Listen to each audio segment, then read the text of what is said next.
આજે જેમના ઘરે રાશન આપવા ગઈ તેઓ પોતાને ત્યાં આવેલ સાધુને દાન આપતા હતા.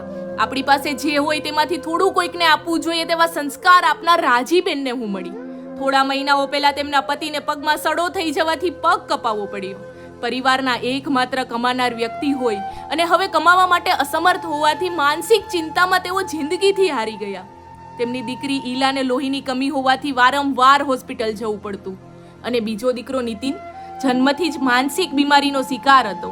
નાની નાની વાતમાં તે રાજીનો રેડ થઈ જતો. નીતિને જ્યારે નવું ટી શર્ટ પહેર્યું ત્યારે તેની ખુશી તેની આંખોમાં દેખાતી હતી. રાજીબેન, જેવું નામ તેવો જ તેમનો સ્વભાવ. આટલી મુશ્કેલીઓને સંઘર્ષો છતાં રાજીપો રાખી ખેત મજૂરી કરી ગુજરાન ચલાવતા.